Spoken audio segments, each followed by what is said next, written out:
Japanese the highest. But I would like you to know that my love for the Japanese guys has intensified, especially when I have seen and heard your consultations at this convention for 2 days. Everybody is worried about me, but they don't know that I'm strong. And my love for you has increased, as I said, and as a result, I feel much, much stronger than the day that I left the airport. I feel so much better now than ever before when I left home. As I was listening, especially today, to the discussions and consultations about children's classes and the importance of the teaching work, I remembered something that I would like to share with you. During the period when I was in Africa, and the National Spiritual Assembly at that time was sending its reports to Shoghi Effendi. I had applied for pilgrimage. It was 1957, the last year of the guardian's life. And just before I left for Haifa from Kampala, Uganda, the National Spiritual Assembly had a meeting, and it was our practice at that time. I was on the National Assembly. It was the practice of the National Assembly at that time. At the end of the meeting of the weekend, to send a cable. In those days, we did not have computers and things like that. We had telegrams. So we would summarize the important decisions over the weekend of the National Assembly to Shoghi Effendi, so that he would be happy to know what we did. And then later on, we would send him the minutes and the reports by mail. The answer of Shoghi Effendi came by cable immediately. As we sent the cable, in just a matter of few hours, we got the answer. The answer, at the beginning, the members of the National Assembly were confused. Then when we discussed it, the National Assembly was still meeting. When we discussed it, we understood why Shoghi Effendi had sent such a cable to the National Assembly. And I will tell you what he had said. The answer was very brief. I am praying for the teaching work in Uganda. So the National Assembly was worried why Shoghi Effendi had sent this. No comment about all the other things, nothing. We realized that our cable to him, there was nothing about the teaching work. What we had reported to him was how many conferences we are going to have all over the country, that we had now district committees in different parts of the country and where, that we have been in contact with the authorities and the media and saying for this time. There wasn't one sentence about teaching. We understood. Soon after, I took the plane and went to Haifa. When I saw Shoghi Effendi, one of his first comments was, "Did the National Assembly understand my hint?" said, yes, beloved guardian, the National Assembly understood. Then he commented. He said, yes, orderliness is good. Efficiency is very good. But what about the teaching work? What is the use, he said. What is the use of orderliness when there is no teaching? The purpose of orderliness is to promote the teaching work. And there was nothing in your cable about the teaching work. It was all administrative details. You see, in the letters of Shoghi Effendi, he has made it very clear that the administration, the organization, if you like to call it, whatever, the administrative order is an instrument. It is not the final objective. It is not our goal. This is an instrument for us to reach our goal. Our goal is to spread the faith. Our goal is the teaching and the proclamation of the faith. That's what it is. And this is the instrument for it. You see, these two things should go together. They are like two wings of the bird. If a bird has only one wing, it cannot fly. One wing is strong, the other wing is weak. It cannot fly. The two must be together. The two must be strong. That's when the bird will fly. Dear friends, I know that in Japan we had a lot of teaching work. I know that. Because the reports were coming all over the world.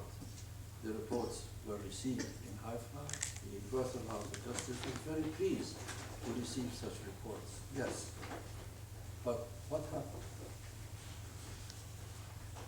Because there was no system that Japan had at that time in order to hold these new believers, so many of them left the course because there was no system. Now the House of Justice is giving us the system.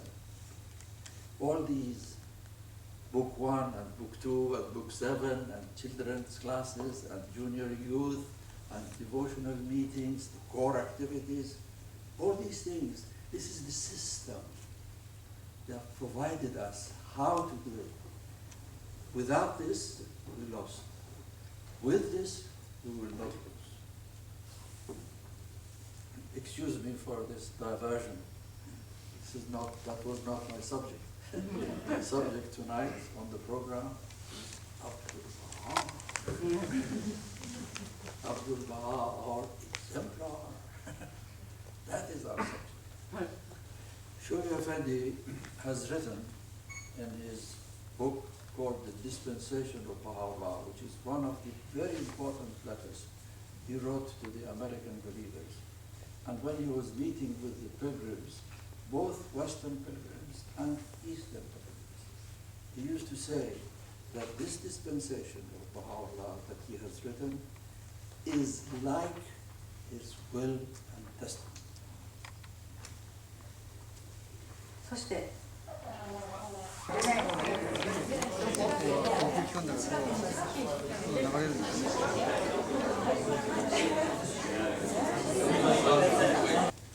So one of the first things that we must remember about Abdul Baha is what Shoghi Effendi has said, that the station of Abdul Baha is so unique, so unprecedented, that you cannot find anything like it in the history and in the teachings of all past religions. I'll give you a list of the things that Shoghi Effendi has written in his dispensation of Baha'u'llah, which he said is like my will and testament. I'll give you the list of the titles that Shoghi Effendi has written. He says, to introduce to us who Abdul Baha was. He was the center and pivot of Baha'u'llah's covenant, his most exalted handiwork, the stainless mirror of his light, the perfect exemplar of his teachings, the unerring interpreter of his word, the embodiment of every Baha'i virtue, the incarnation of every Baha'i ideal, the most mighty branch sprung from the ancient root,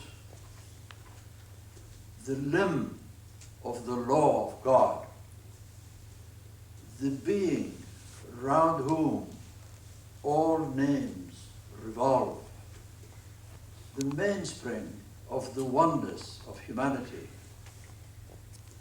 the ensign of the most great peace, the moon of the central orb of this most holy dispensation,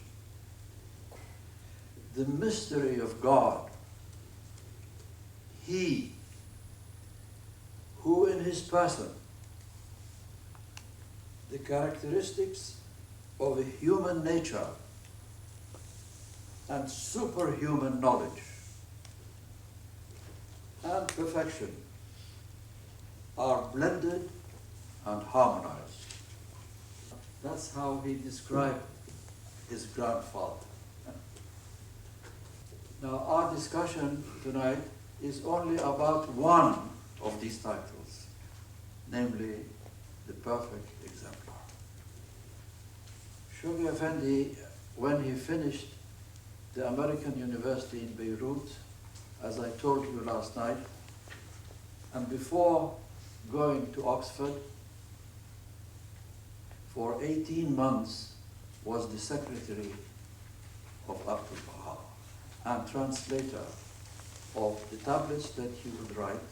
He would translate them into English, and the letters in English or in French, because he knew both languages very well, he would translate from French and English into Persian so that Abdul Baha would read what was received, and he would translate the answers for the benefit of those who were receiving the tablet.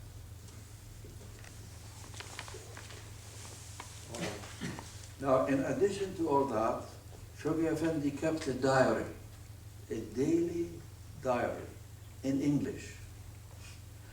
And in his diary, he wrote what was happening in the Holy Land, who the pilgrims were, what Abdul Baha was doing, what he said to the pilgrims when he met with them, and so on. His original diary is in Haifa, in the archives, but it is not on display because there are so many documents that are not on display when the pilgrims go to the archives. Maybe there are 50, 100 times more documents in the underground of the archives building, in storerooms and so on, all properly air-conditioned with dehumidifiers and everything for the protection.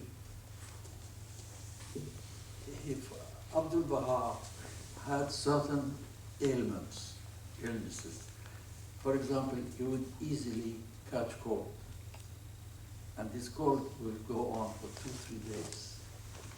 He used to get what he called himself fever of my nerves. When his nerves were disturbed, he would have fever. He had also rheumatism in his legs. He had pain in his legs. I tell you these things because Abdul Baha himself, in his tablets, has said that I have these ailments. Now, Shoghi Effendi in his diary explained one night when Abdul Baha was not well, he still came to the meeting to talk to the pilgrims. And then he said something very important that Shoghi Effendi has recorded in his diary. He said, with one prayer, I repeat, with one prayer, I can get rid of all these ailments. But I'm not doing it. Because I want to be like everybody else. And I want everybody else to know that I want to be like them. And I want to live with ailments and carry on my work. I want the Baha'is to see that, to know this. Now, this is enough, I think, as an introduction for you. Now I would like, in my very humble way, in my very limited understanding, I would like to cite for you some of the qualities that Abdul Baha had. The first thing is his sin-covering eye. He always looked at the bright side of everybody. He always covered the sins of others. He, as I was telling you last night, he used to conceal the sins of others. Conceal. In one of his tablets, he says, I conceal so much, I cover up so much, that even the Baha'is think that I don't know. I don't understand. I don't really know what is happening. Why am I dealing with this person in this very kind way when everybody knows who he is? Why am I so patient with him, for example? I am prepared for Baha'is and non-Baha'is to come to the conclusion that I am weak-minded, but I will still conceal.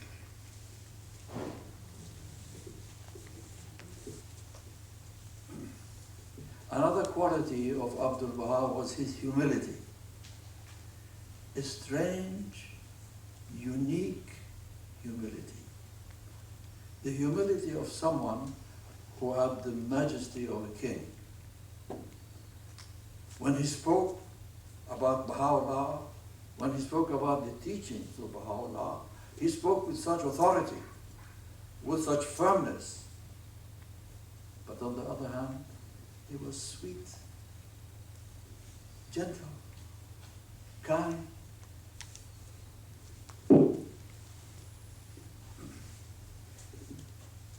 He wrote that if a Baha'i or a non-Baha'i has 1,000 good qualities, 1,000, he should not speak about them. He should not praise himself that I am this and I am that. If he does this, this is a sign of selfishness, of ego.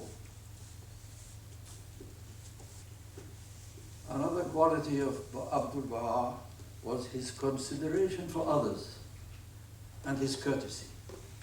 I will read to you now a passage from his writings to see what he says, how we should behave.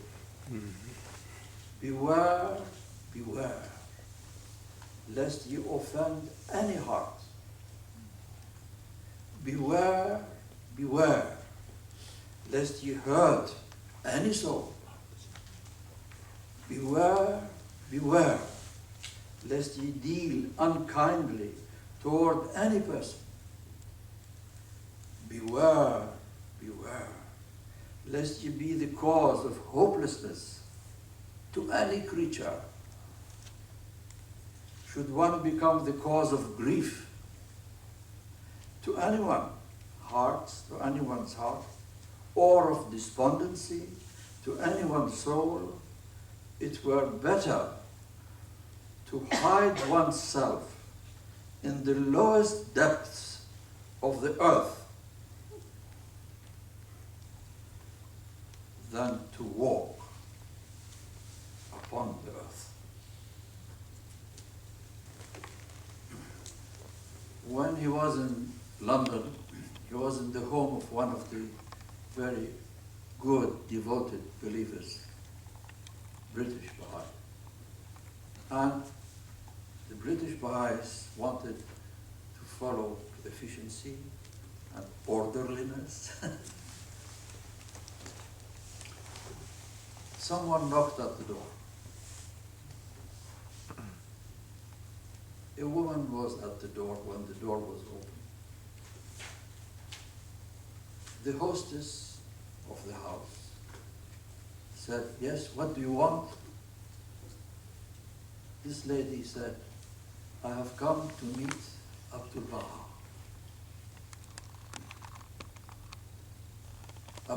The lady said, "Oh, have you made an appointment?" This woman said, "No, I have not made an appointment, but I have come a long way. And I heard he was in this house, and I want to see him." Now, what the owner of the house did not know was that Abdul Baha's room upstairs was open. And Abdul Baha heard. Because the hostess said, "I'm sorry, you cannot come." And she was closing the door. Abdul Baha came out of his room running. And from his room he said, "Let her come in, let her come in. A heart has been broken, a heart has been broken."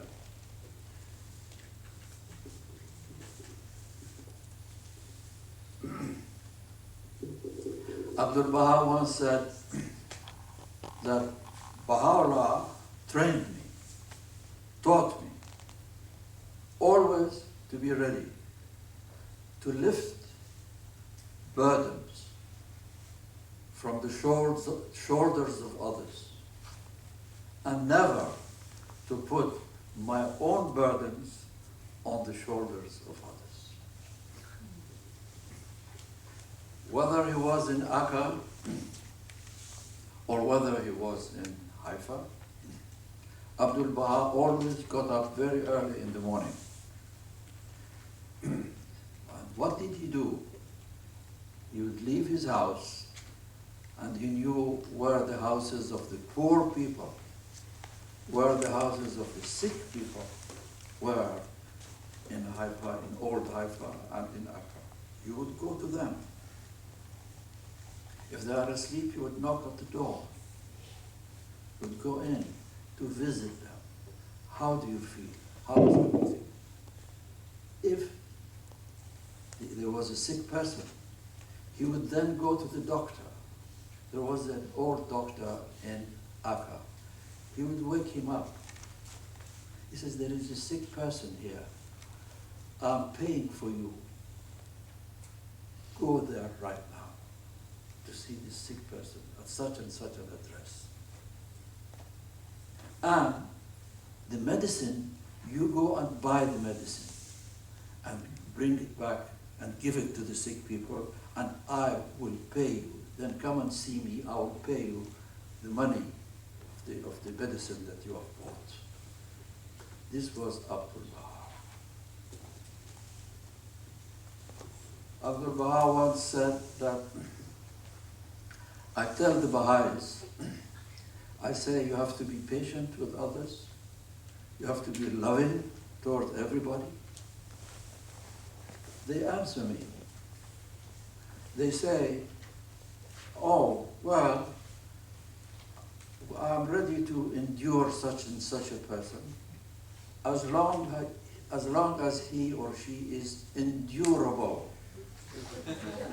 But I say to them that I'm asking you to be patient and loving, even if you cannot endure them. Another quality of Abdul Baha was his detachment from all material things.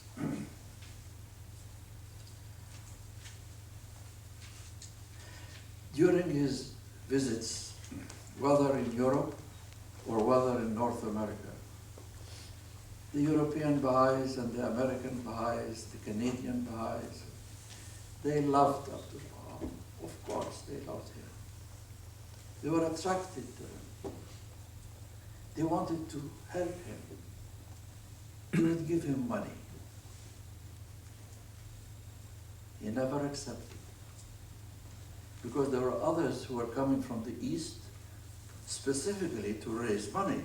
And they thought this may be another man from the East. Abdul Baha never accepted anything.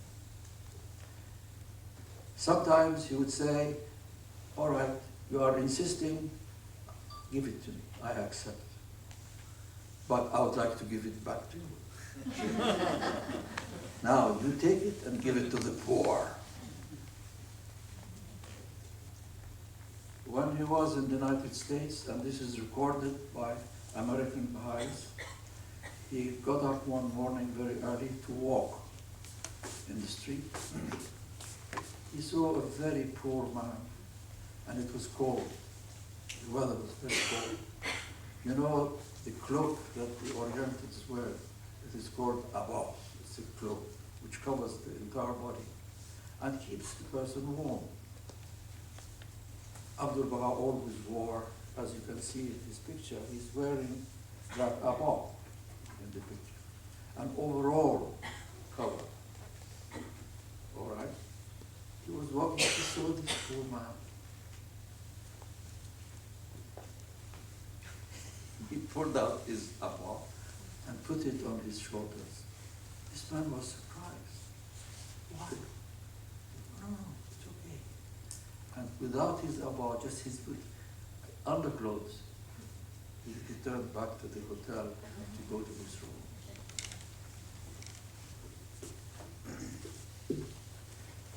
The story that I'm going to tell you, we heard from Ruhi Khanum. And she said that this story about Abdul Baha was told to her by Shoghi Effendi. When you go now to the master's house, you see beautiful carpets. But these carpets were not there at the time of Abdul Baha, because he would give away things all the time. Shoghi Effendi told Ruhi Khanum that the only carpet that was left in the house was the reception room of Abdul Baha, where he received not only the pilgrims, but he received government officials, very important guests. They would come to this reception room to meet Abdul Baha. He was prepared to give that carpet, this last piece of carpet, to somebody as a gift. Shoghi Effendi said that the greatest holy leaf was listening to what was going on. She came out of her room, she came out of her room and stood on the carpet. And she said to Abdul Baha, Abdul Baha, if you want to give this carpet away, you have to give me away with it. I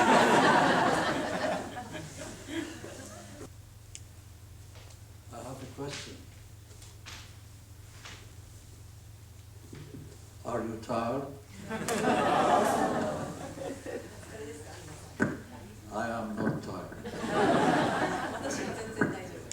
Good energy with him. Another thing was that Abdul Baha always wanted to bring joy to the hearts of the friends. Always. He knew enough English to know that sometimes his translator was not translating correctly. And he would look at his translator in Persian, he would say, I did not say that. Another quality of Abdul Baha was his love for Baha'u'llah. A love which is not the usual love that we all know. Something superb, something different, something 1,000 times more than whoever claims to be a lover of Baha'u'llah. That was his love. The story that I'm going to tell you, I heard it myself from the gardener of Abdul Baha. He himself told me the story. He said, one night, I saw that Abdul Baha came at night. Usually he would come during the day. He came at night from Haifa. He wanted to spend the night in Baji, in his special room in the old pilgrim house. There was one special, that room is still there. Pilgrims can still see that small room, which was his bedroom. He said Abdul Baha slept in his room, and in the morning it was my habit to get up early in the morning. One of the first things I would do would be to water the small garden which Abdul Baha had created near the shrine of Baha'u'llah in Baji. The faith did not own all this beautiful land and gardens that you see today. Just a very small piece. We have pictures of the small garden that was in Baji, which had been created by Abdul Baha. And this gardener, one of his duties was to get up in the morning to water these flowers. He said, I got up in the morning and I went to the pump place in order to pump water. In those days, there was a well you had to pump in order to water flowers. As soon as I was arriving, I saw that Abdul Baha is at the pump. His hand is at the handle of the pump. There was a little wall next to the pump. He was tired. He was put his head on the wall with his hand on the handle, and he was asleep. He said, when I saw that, I immediately hid myself in a little corner so that he will not see me and that I don't wake him up. I waited. After about 1 minute, 2 minutes, Abdul Baha woke up. And he had a bucket on the floor to fill it with water. He filled it with water, carried the bucket, and went to the little garden to water himself the flowers. He knew he has a gardener. He knew that the gardener, of course, would do this, but he wanted to do it himself. For the sake of his father. Because he loved his father. He wanted to do it himself. It is impossible to list for you and explain for you all the qualities of Abdul Baha. It's impossible. I made just a few selections for you. That's all. But I would like to tell you something. Now, when I read this short sentence in one of the tablets of Abdul Baha, all my body shook, trembled when I read that. And I said, now I must understand. It is a very short sentence, but it has made has had such a big influence in my life. And I want to share it with you. The sentence is this. Very simple sentence. Most of the time, I am in an attitude of prayer. I repeat, most of the time, I am in an attitude of prayer. He does not say, most of the time, I am praying. Nor does he say, all the time, I am praying or I am in an attitude of prayer. He is honest. He says, most of the time, I am in an attitude of prayer. He is our exemplar. Baha'u'llah trained him to be an exemplar, to become a model for all of us. That's why Abdul Baha wrote. He wanted to tell us how he lived so that we learn from him. How was it possible for Abdul Baha, such a busy man, to be most of the time in an attitude of prayer? He would get up, as I was telling you, at 5 o'clock in the morning, when his entire household were asleep. He would come out of his house quietly. He would start walking to the homes of the sick and the poor. I explained all that to you. Then he would come home. He would see that everybody is busy, has waken up. He would sit with them, have prayers with them. He would ask the children to have prayer in his own presence, in the house of Abdullah Pasha. Then his day would begin. He would go out. He had to visit maybe the governor, maybe government officials, maybe guests would come to his house to see him. He had to receive them. He had pilgrims. He had to look after the pilgrims, talk to them, inspire them, go with them to the shrine of Baha'u'llah, to the shrine of the Baal, keep them happy. Then he had his correspondence. He had to open his mail to see what the friends have written to him. Then he had to answer the questions that they have asked. Either he would sit down himself and write it in his own hand, or he has to call the secretary, or more than one secretary. He would dictate the answer to them.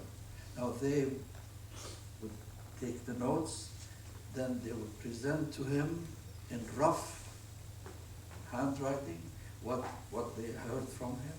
He would look at it, correct it, sometimes add an extra sentence to it, give it back to the secretary to write it in good, clean handwriting. All this he had to do. Now he comes for lunch and he sees Laura Barney sitting there with two secretaries waiting with a list of questions and asking him this question, that question. He has to answer. He comes to sit down. He says, I am giving you my tired moments. And they put the questions and he has to answer. Laura Barney put all these answers together. It became this thick book, Some Answered Questions. In those days, it was not the proper thing to do for an Oriental like Abdul Baha to meet the ladies and the men together in Accra, for example. It was unheard of. He had to meet the men separately and the women separately. And that took more time, especially with the Western pilgrims who came with all kinds of notes and stenography and everything, with these poor translators to translate, and Abdul Baha watching them. So that was the life of Abdul Baha. Another thing was when the sun set, the friends would all come to the house of Abdullah Pasha. to see Abdul Baha. And the pilgrims were there too. It's time for him now to have dinner and sleep. Oh no, he has to meet the local believers. He had to encourage the local believers, give them news about the growth of the faith, give them advice about their future, what the important things to do, how to serve the cause, how to sacrifice for the cause. He had to warm their hearts. Now, it would be entirely natural for you, for anybody, to say, how is it possible for someone who is so busy during the whole day, at the same time, he says, honestly, I am in an attitude of prayer. How is it possible? I want to give you an example.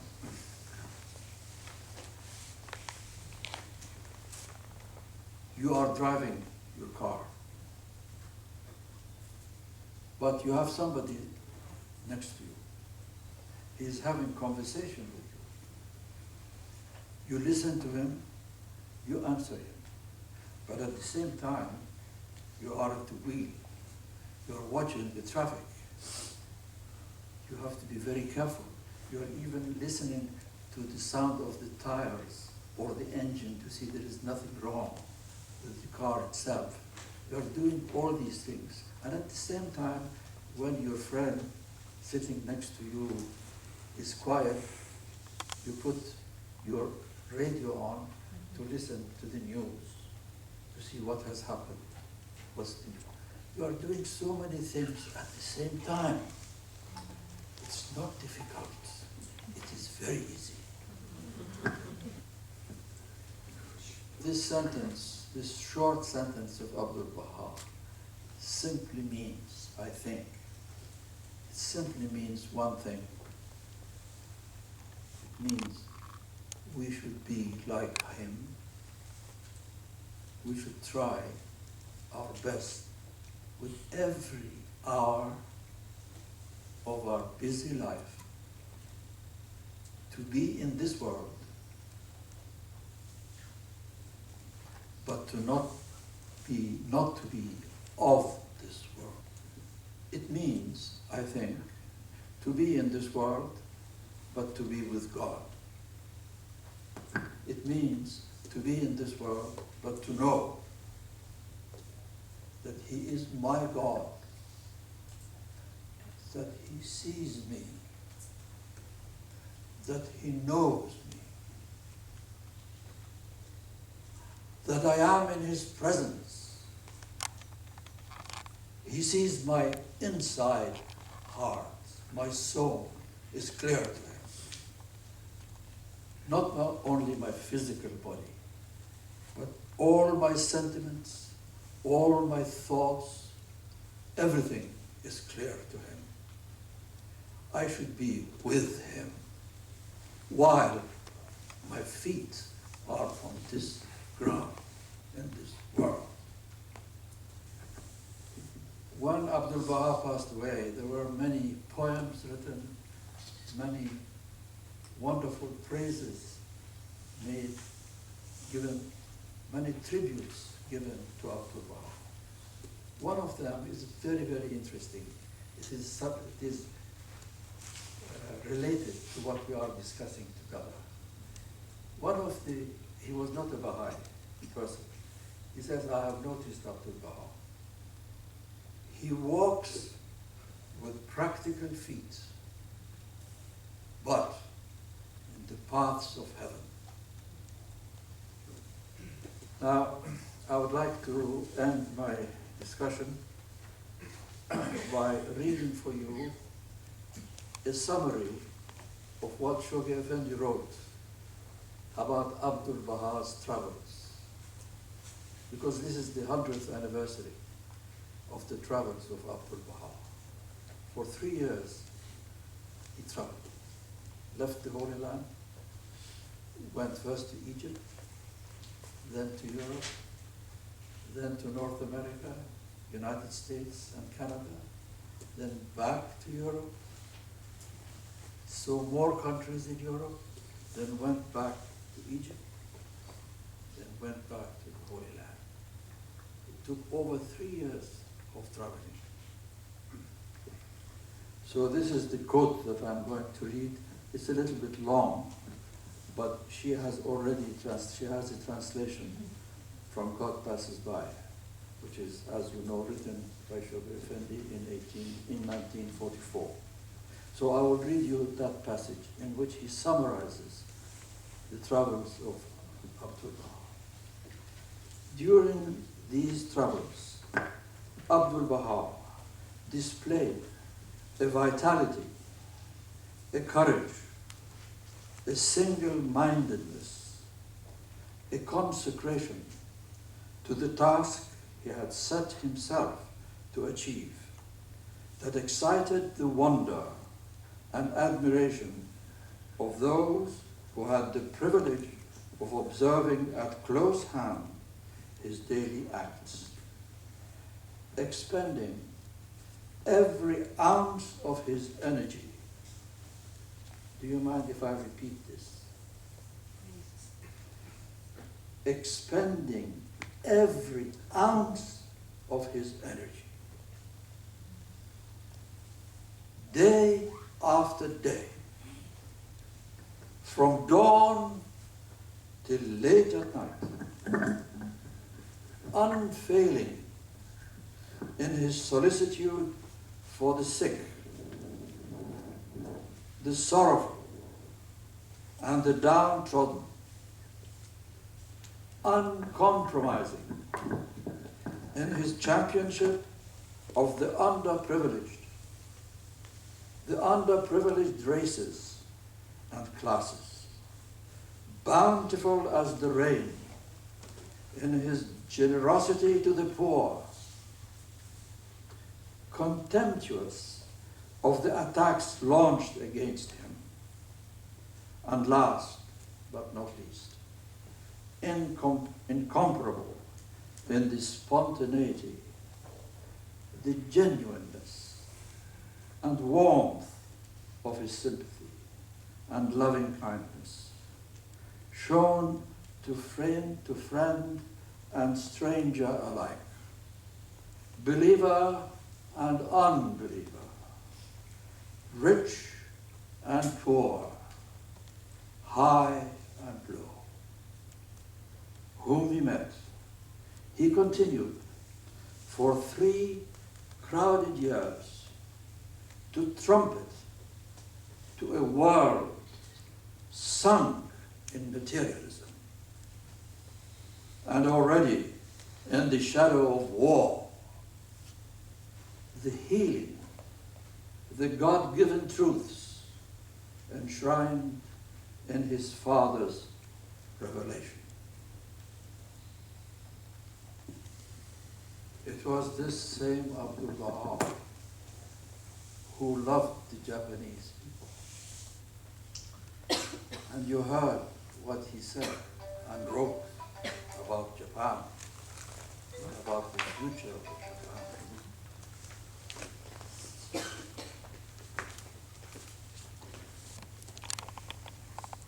And to the pioneers who are here, think what a privilege you have. You have come to this country so loved by Abdul Baha, so loved by Shoghi Effendi, and the praise that they have showered upon this country, upon his people. They have said things that are unique, that are incomprehensible, incomparable, about their future, about their destiny. A destiny given to them by God. A God who is watching over you, over this country. They are the words uttered by Abdul Baha to the first group of Western pilgrims.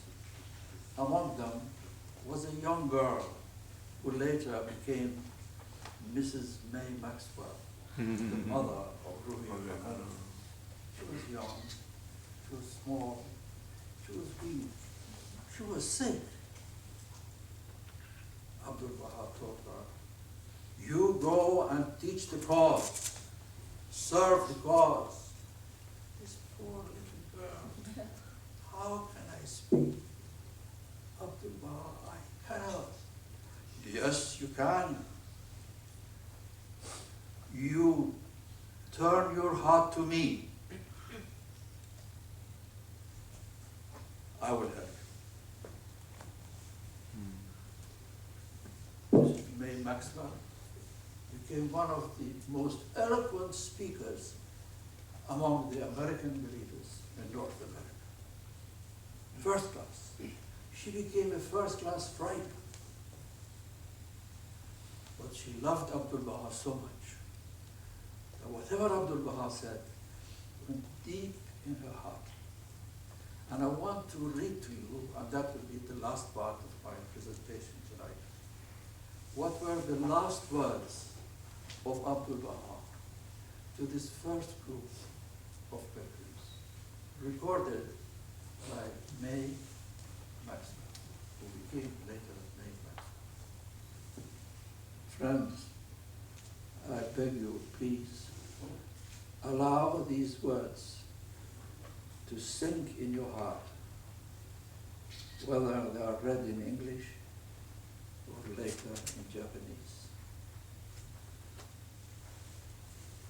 Pray that your hearts may be cut from yourselves and from the world, that you may be confirmed by the Holy Spirit and filled with the fire of the love of God. And now, I give you a commandment between you and me, that you have faith, that your faith be steadfast as a rock, that no storms can move, that nothing can disturb, and that it endure through all things, even to the end. As ye have faith, so shall your powers and blessings be. This is the balance. This is the balance. This is the balance. Another commandment I give unto you, that you love one another, even as I love you. Look at me. Follow me. Be as I am. Do you mind if I repeat this? Look at me. Follow me. Be as I am. Take no thought for yourselves or your lives, whether you eat or whether you sleep, whether you are comfortable, whether you are well or ill, whether you are with friends or foes, whether you receive praise or blame. For all of these things, you must not care at all. Behold the candle, how it gives its light. It weeps its life away, drop by drop, in order to give forth its flame of light.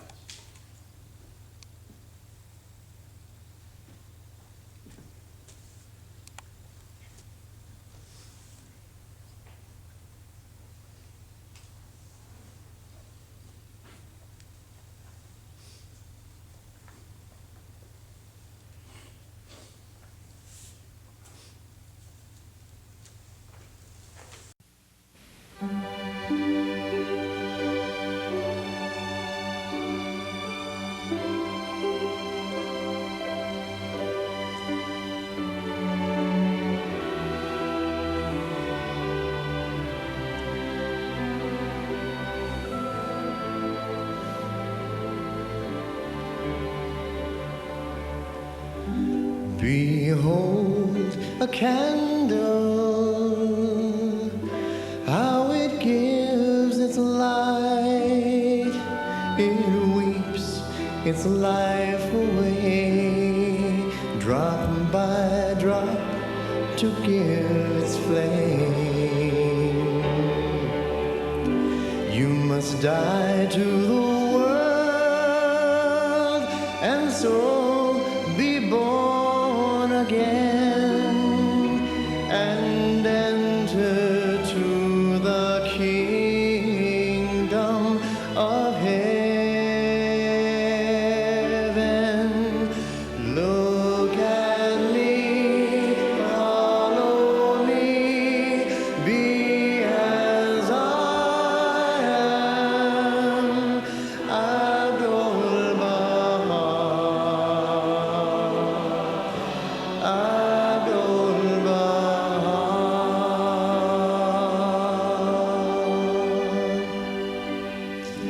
You are the angels. If your feet be firm, be steadfast as a rock, that no earthly storm can move. And as you have faith, so shall your powers be, and know that till the end I'm always with you.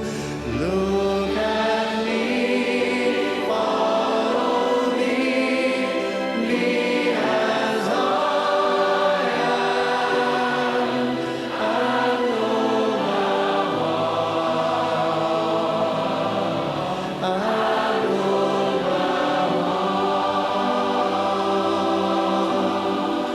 Love mankind, follow me, be as I am.